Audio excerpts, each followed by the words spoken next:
The most obsolete idea is go to school, get a job, work hard, save money, get out of debt, and invest for the long term in the stock market. See, why would you save money when they're printing trillions of dollars? The gap between the 1% and 99% is massive. You see, it's not just money. You have to step back and look at the bigger picture. So what do you do? ভোরের নীরবতা ভেদ করে হঠাৎ বেজে ওঠে অ্যালার্মের তীক্ষ্ণ শব্দ। রাহাতের ঘুম ভেঙে যায়। ঘড়ির কাঁটা এখনও 5টার আগেই থেমে আছে, কিন্তু ক্লান্ত তার চোখ আর মন যেন নতুন দিনের ভার বহন করতে অপ্রস্তুত। ক্লান্ত চোখে বিছানা ছেড়ে তাড়াহুড়ো করে জীবনের এক অদৃশ্য দৌড়ে নিজেকে ছুড়ে দেয় রাহাত। ক্লাস, টিউশনে, লাইব্রেরির অন্ধকার ঘরে ঘন্টার পর ঘন্টা পড়াশোনা, জীবনের প্রতিটি মুহূর্ত যেন ছুটে চলা এক অনন্ত পথ। রাতে ফিজিক্সের সমীকরণের প্যাঁচে টেবিলের উপর মাথা ঠেকিয়ে যখন চোখ বন্ধ করে, তখন তার মনে একটাই প্রশ্ন ঘুরপাক খায়, এই ছুটে চলা জীবনের মাঝে আমি কি হারিয়ে ফেলছি নিজেকে?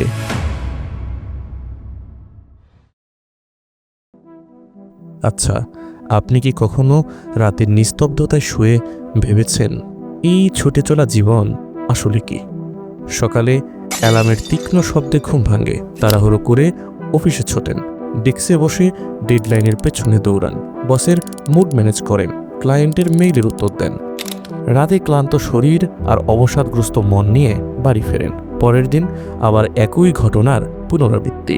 আচ্ছা, এই দৌড়ের শেষ কোথায়?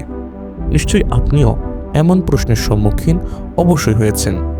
আমি কি সত্যি আমার জীবন উপভোগ করছি, নাকি একটা অদৃশ্য শিকলে বাঁধা ইঁদুরের মতো ছুটে চলেছি? আমরা সবাই ভাবি আমরা কিছু অর্জন করতে চাই, একটা সম্মানজনক চাকরি, একটা নিশ্চিত জীবন, হয়তোবা একটা সুন্দর বাড়ি।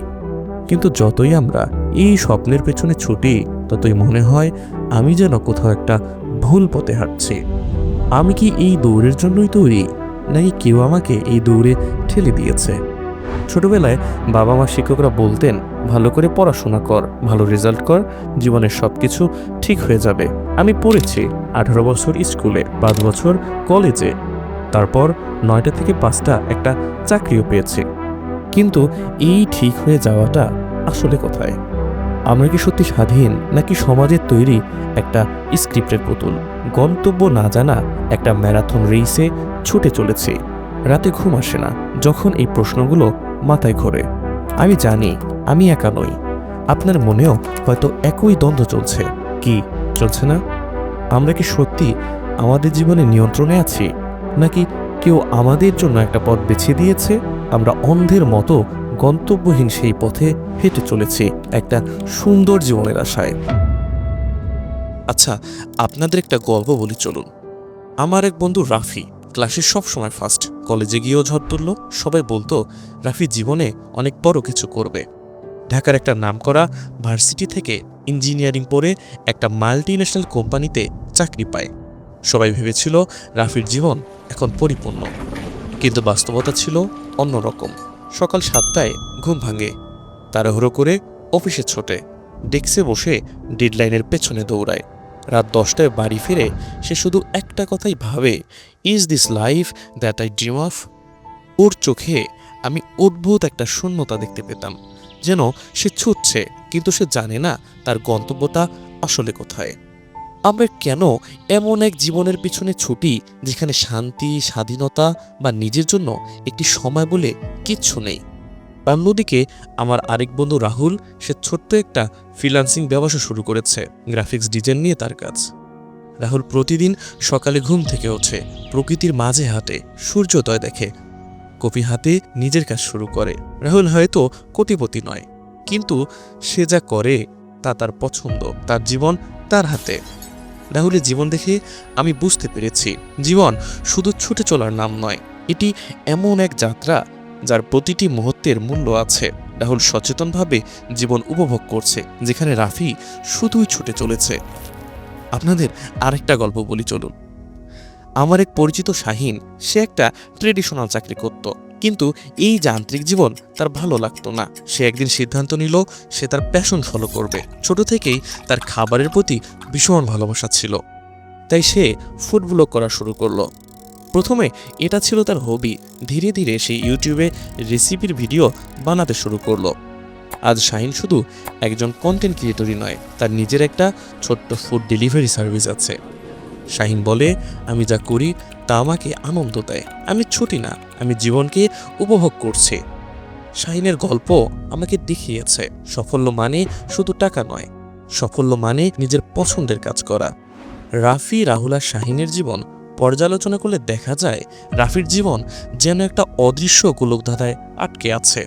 মনে পড়ে যায় বিভূতিভূষণ বন্দ্যোপাধ্যায়ের আরণ্যক উপন্যাসের সেই লাইনগুলো, মানুষ কি চায়, উন্নতি নাকি আনন্দ? উন্নতি করে কি হবে যদি তাতে আনন্দই না থাকে? আমি আমার কত লোকের কথা জানি যারা জীবনে উন্নতি করেছে বটে, কিন্তু আনন্দকে হারিয়েছে। অতিরিক্ত ভোগে মনোপ্রীতির হার খুয়ে খুয়ে ভোঁতা হয়ে গেছে, এখন আর কোনো কিছুতেই তেমন আনন্দ পায় না। জীবন তাদের কাছে একঘেয়ে, একরঙা, অর্থহীন, মনের শান বাঁধানো পুকুরে রস ঢুকতে পায় না। রাফির অনিচ্ছা অপছন্দ থাকা সত্ত্বেও সে একই কাজ বারবার করে যাচ্ছে। তার জীবন যেন একটা লুপেই আটকে আছে। এই যে লুপ বা ফাঁদে রাফি আটকে আছে, এরই নাম rat race, endless loop of life. আচ্ছা, কেন আমরা এই রেসে আটকে যাই? এই দৌড়ের শুরুই বা হলো কোথা থেকে?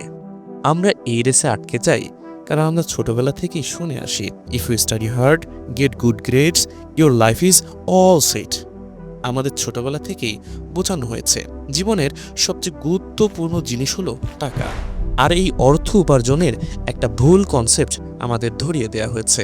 আমাদের বোঝানো হয়েছে money is equal to job, job equal to ভালো একটা ইউনিভার্সিটি, ভালো একটা ইউনিভার্সিটি মানেই ভালো সিজিপিএ, যেখানে সার্টিফিকেট নামক তুচ্ছ একটা কাগজ আমাদের ভবিষ্যৎ নির্ধারণ করে। আর সেই কাগজের ভেতরে থাকা সিজিপিএ নামক কিছু সংখ্যা আমাদের মান নির্ধারণ করে। আমাদের শিক্ষা ব্যবস্থা আমাদের শেখায় সিজিপিএ সার্টিফিকেট ভালো একটা চাকরি, সাফল্য উপার্জনের একমাত্র পথ। আর এই ভুল কনসেপ্টের পেছনে ছুটতে গিয়ে মানুষ পড়ে যায় কখনো শেষ না হওয়া একটা ইন্ডলেস রূপে। কিন্তু এই ধারণা এলোই বা কোথায় থেকে? এই গল্পের শুরু শিল্প বিপ্লবের সময়। এই সময় ইংল্যান্ডের অর্থনীতি পরিবর্তন হতে শুরু করে, জায়গায় জায়গায় স্থাপিত হয় হাজার হাজার কারখানা। কিন্তু এই কারখানাগুলোতে দেখা দিল কাজ করার মানুষের অভাব। কারণ সুন্দরভাবে খেয়ে পরে বেঁচে থাকা একজন স্বাধীনচেতা মানুষ কেনই বা নিজের জমিজমা ছেড়ে কারখানায় অন্যের দাসত্ব করবে? লন্ডনের বাইরে গ্রিনউইচ গ্রামের কৃষক থমাস একদিন দেখল দরজায় লর্ডের সৈন্যরা দাঁড়িয়ে। এনক্লোজার অ্যাক্ট নামে এক অদ্ভুত আইনের বেড়াজালে মানুষের জমি কেড়ে নেওয়া হচ্ছে। থমাসের দাদার দাদা যে জমিতে চাষ করে বেড়াতো, ভেড়া চড়ে বেড়াতো, সেই জমি আইনের বেড়াজালের ফাঁদে কেড়ে নেওয়া হলো। থমাসের স্ত্রী সারা জিজ্ঞেস করলো, আমরা এখন খাবো কি? থমাসের চোখে কোনো উত্তর নেই। শুরু হলো আশ্চর্য এক ব্যবস্থার, যার নাম দেয়া হলো শিল্প বিপ্লব। লর্ড আর শিল্পপতিরা মিলে বানালেন 3টি পরিকল্পনা। সবাইকে বেকার করে দেয়া হলো, কৃষকদের জমি কেড়ে, কারিগরদের হাতের কাজ ধ্বংস করা হলো কারখানা স্থাপন করে। শেষ ধাপে সবাইকে শোনানো হলো চাকরি ছাড়া বাঁচার কোনো উপায় নেই। তাদের বলা হলো, if you want to live you have to no choice. আর এই নীল নকশার নাম দেয়া হলো ওয়েজ স্লেভারি বা মজুরি দাসত্ব। কারখানার ধোঁয়ায় সেই ইংল্যান্ডে জন্ম নিল এক ফাঁদ, আর তৈরি করা হলো ওয়ার্কার তৈরির জন্য এক শিক্ষা ব্যবস্থার। ব্রিটিশ উপনিবেশিক আমলে ব্রিটিশরা এই ব্যবস্থাকে ঢুকিয়ে দিল আমাদের দেশে। আমাদের পরিবার এবং সমাজ এখন এটাকেই সঠিক মনে করে। আমাদের পরিবার বলে, চাকরি ছাড়া বাঁচবি কিভাবে? সমাজ বলে, ভালো চাকরি না হলে তোমার মান থাকবে না। আসলেই তো, তাই না? বিয়ের বাজারে 20,000 টাকা সরকারি চাকরিজীবীর মূল্যের কাছে একজন লাখ টাকা উপার্জন করা উদ্যোক্তার অবস্থা দেখলেই তা উপলব্ধি করা যায়। যার ফলে আমরা একটা সমীকরণে আটকে যাই, টাকা ইজ ইকুয়াল টু চাকরি, চাকরি ইজ ইকুয়াল টু স্ট্যাবিলিটি। কিন্তু এই সমীকরণ কি আসলেই আমাদের সুখ দেয়, নাকি এটি আমাদের জীবনের সবচেয়ে বড় একটি স্ক্যাম? আমাদের শিক্ষা ব্যবস্থা আমাদের শেখায় কিভাবে ভালো রিজিউমে তৈরি করতে হয়, কিভাবে চাকরির ইন্টারভিউ দিতে হয়, কিন্তু কেন আমাদের পার্সোনাল ফাইন্যান্স, বিনিয়োগ বা স্বনির্ভরতা শেখানো হয় না? কেন আমরা শিখি না কিভাবে নিজের জন্য একটা স্বাধীন জীবন গড়ে তুলতে হয়? কারণ এই ব্যবস্থা চায় আমরা শুধু ওয়েজ ওয়ার্কার হয়েই থাকি। গ্যালাপের একটি রিপোর্ট বলছে বিশ্বের 85% মানুষ তাদের চাকরি পছন্দ করে না। 83% আমেরিকান কর্মী স্ট্রেসে ভোগে। এই পরিসংখ্যান আমাদের চোখে আঙ্গুল দিয়ে দেখিয়ে দেয় এই দৌড়ের শেষে শান্তি নেই, আছে শুধু ক্লান্তি আর অসুখ। কিন্তু রাহুল আর শাহিনের জীবন আমাদের একটা বিকল্প পথ দেখায়, নিজের ইচ্ছা মতো নিজের প্যাশন ফলো করে বাঁচা, জীবনকে উপভোগ করা। আর এটি হলো স্লো লিভিলিংয়ের দর্শন। স্লো লিভিলিং এটি মানে একা বেঁচে থাকা নয়, বরং প্রকৃতির সাথে নিজের সাথে সময় কাটানো। এটি আমাদের শারীরিক মানসিক স্বাস্থ্যের উন্নতি ঘটায়, চাপ কমায় আর সৃজনশীলতা বাড়ায়। রাহুলের মতো মানুষ সকালে ঘুম থেকে উঠে প্রকৃতির মাঝে হাঁটে, সূর্যের আলো গায়ে মাখে, নিজের পছন্দ মতো কাজ করে। এটা কোনো বিলাসিতা নয়, এটা একটা সচেতন পছন্দ। স্লো লিভিলিং আমাদের শেখায় জীবনের তাড়াহুড়ো থেকে বেরিয়ে এসে নিজের জন্য একটু সময় বার করতে।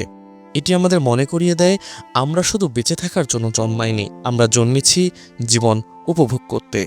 এটি আমাদের বুঝতে শেখায় অর্থই জীবনের সফলতা নয় এবং চাকরি জীবনের একমাত্র অর্থোপার্জনের পথ নয়। এই দর্শন আমাদের শেখায় কিভাবে এই লুপ থেকে বেরিয়ে আসতে হয়। বিল গেটস একবার বলেছিলেন, money is equal to solving problem, অর্থাৎ পৃথিবীতে যে যত বড় সমস্যার সমাধান করবে সে তত বেশি অর্থ উপার্জন করবে। ইলন মাস্ক স্পেস এক্সপ্লোরেশনের সমস্যার সমাধান করেছেন, যে বেজোস অ্যামাজনের মাধ্যমে শপিংকে সহজ করেছেন। তারা পৃথিবীর বড় বড় সমস্যার সমাধান করেছেন, তাই তারা সফল, পৃথিবীর শীর্ষ ধনী। অথচ তারা তাদের পড়াশুনোকে মাঝপথেই বিদায় জানিয়ে কর্মজীবনে প্রবেশ করেছিলেন। তাই বলে আমাদের সবাইকে ইলন মাস্ক হতে হবে এমনটা নয়। আপনার পছন্দের কাজ হয়তো ফটোগ্রাফি, লেখালেখি বা ডিজিটাল মার্কেটিং, যেটা আপনাকে আনন্দ দেয়, পাশাপাশি মানুষ বা সমাজের সমস্যার সমাধান করে। এটাই হতে পারে আপনার মুক্তির পথ। তাই একটা দক্ষতা অর্জন করা উচিত যা আপনার পছন্দ এবং সমাজের জন্যও মূল্যবান। আজকের এই ডিজিটাল যুগে আপনার একটা ইউটিউব চ্যানেল, একটা ফ্রিল্যান্সিং গিগ বা একটা সাবস্ক্রিপশন সার্ভিস হতে পারে আপনার স্বাধীনতার পথ। আমি আরেকটা দৃষ্টান্ত দিই, চলুন। ধরুন আপনি একজন শিক্ষক, আপনি বাচ্চাদের পড়ান, তাদের স্বপ্ন দেখাতে শেখান, কিন্তু আপনার নিজের স্বপ্ন কই? হয়তো আপনি লিখতে ভালোবাসেন, তাহলে কেন এখনো ব্লগ লেখা শুরু করছেন না? কেন আপনার জ্ঞানকে অনলাইনে শেয়ার করছেন না? আজকের ডিজিটাল দুনিয়ায় একটা স্মার্টফোন আর ইন্টারনেটই যথেষ্ট আপনার জ্ঞানকে ছড়িয়ে দিতে। আপনার প্যাশনই হতে পারে আপনার স্বাধীনতার চাবিকাঠি। সর্বশেষে একটাই কথা, র্যাট রেস আমাদের একটা মরীচিকার পেছনে ছুটতে বাধ্য করে। আমরা ভাবি একটা ডিগ্রি, একটা প্রমোশন আর একটু টাকা হলেই জীবন সুন্দর হবে, কিন্তু সত্যি কথা হলো এই দৌড়ের শেষে শান্তি নেই। স্লো লিভিং আমাদের শেখায় জীবনের প্রতিটা মুহূর্ত মূল্যবান। এটি আমাদের নিয়ে আসে প্রকৃতির কাছে, নিজেদের কাছে। আর যদি আপনি এই ফাঁদ থেকে বেরোতে চান, তাহলে নিজের পছন্দের কাজ খুঁজুন, এমন একটা দক্ষতা যা সমাজের জন্য মূল্যবান এবং আপনাকে আনন্দ দিবে। ডিজিটাল যুগে সুযোগের অভাব নেই। ফ্রিল্যান্সিং, কন্টেন্ট ক্রিয়েশন এবং একটা ছোট বিজনেস হতে পারে আপনার মুক্তির চাবিকাঠি। আমি আপনাদের কাছে একটা প্রশ্ন রেখে চাই, আপনি কি এই র্যাট রেসের শিকলে বাধা থাকতে চান, নাকি আজ থেকে একটু ধীরে, একটু সচেতনভাবে জীবন উপভোগ করবেন? আপনার জীবন মানে কি অন্ধভাবে ছুটে চলা, নাকি থেমে নিজেকে খুঁজে পাওয়া? কমেন্টে জানান আপনি কোন পথ বেছে নিয়েছেন।